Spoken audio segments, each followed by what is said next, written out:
Jankowski, the starting pitcher, Brandon McNitt.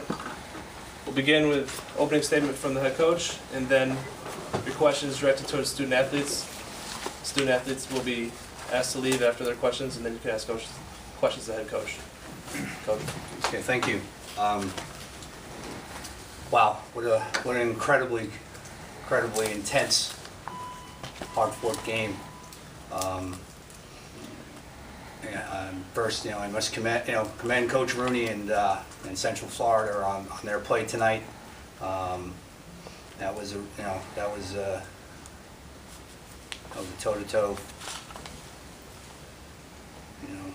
straight up fist fight, and they found a way to come out on top. I could not be prouder of my team tonight. They could have many times not fought back in that game, and they did, and they kept fighting and they kept fighting, and for that I can't thank them enough for their effort tonight, their effort all year. It was it was something that, as a coach, I don't know that you could ask any more from your team to keep battling the way they did. So I'm extremely proud of these two young men and the rest of my players for their effort tonight.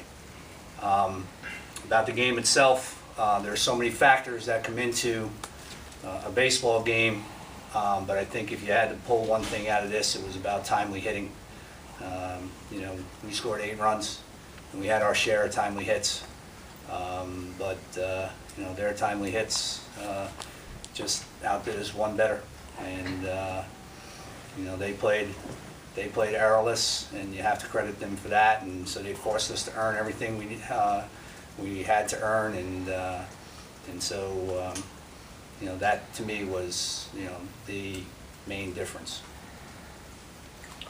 Now open questions up to the players.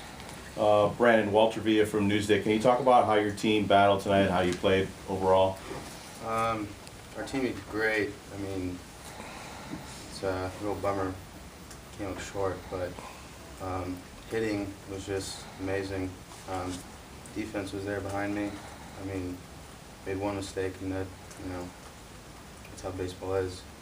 But overall, our team played amazing, and can't really say enough about those guys.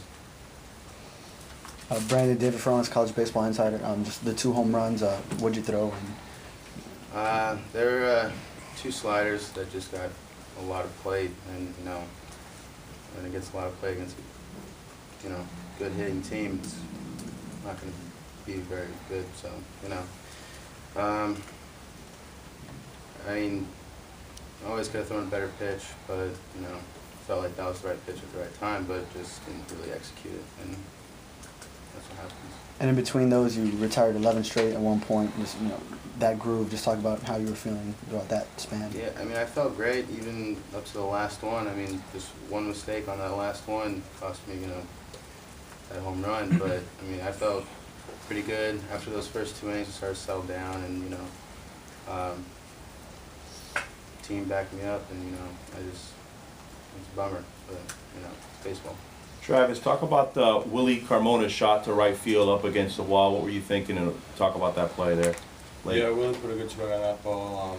Immediately off the bat, I knew he got a good piece of it, and I was just hoping it got over the fence, and I don't know, just didn't get enough air under it, and the right fielder made a pretty good play on the ball.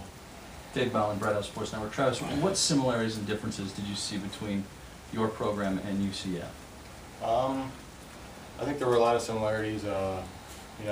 We both have pretty good speed on base paths and out of the box and stuff like that. Both very strong pitching, and there was 1 error committed in the game. We stressed defense. Apparently UCF does as well.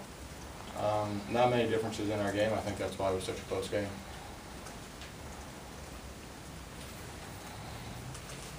Brandon, is this deflating? How deflating is this to your team, or how capable are you guys coming back after this? You haven't lost many games this year.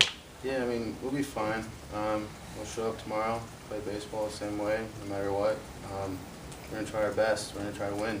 So we have 3 games to win. So we're going to show up and play every single one of them.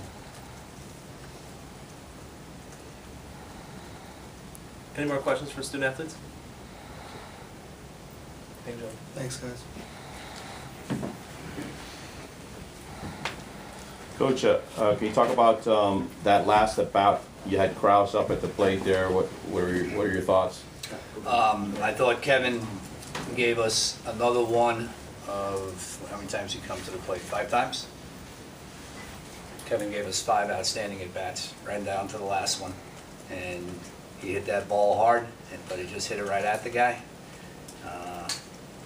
Again, Kevin, someone brought up Willie, just that's what makes this game so great at times and so difficult at times. In fact, the at-bat prior to Kevin coming up, his previous at-bat, I said, you're going to come up and get a hit to either tie or win this game, and there he was. And I thought he put a great swing on it, and it's just unfortunate, that it wasn't 5 feet left or right. It would have been still out there. Can you talk about Travis, just the impact he has on a ball game? Obviously, he had a big game today. Yeah, Travis' impact on the game, for anyone who watches, speaks for itself. First, to me, the biggest impact that Travis has is defensively. And I've said this many times when asked about Travis throughout the year. Travis could go onto any major league diamond right now and play for any major league team, center field defensively. And so that's pretty impactful. And then you put him at the plate, and obviously his athleticism and speed translates to his offense, and so he hits line drives. He can turn on the ball every once in a while and put it out for us. He can bunt. He steals bases. He is a catalyst. He is the personification of the word catalyst. McNitt had only given up 1 homer all season. What was off about him tonight, do you think? I don't know that there was anything particularly off with Brandon. It isn't like Brandon, those middle three innings that someone brought up where he was, he went 11 straight. Brandon doesn't necessarily go out there and go 6 or 7 innings and do that with everybody. He's a pitch to contact guy, but usually he keeps the ball down, and his breaking ball misses where it can't get hurt. And the difference tonight was on those breaking balls, he clearly left them in a place where they put 2 real good swings on it, and it's unfortunate that that overall I thought he pitched solidly. I've seen him better, but those are 2 big hits. You can't take that away from Central Florida's players. They came up big when they had to. You think Carmona's shot was going on? Do you think he got all of it, or I didn't think that he got all of it, because when Willie gets all of it, he probably would have put it on top of the parking garage.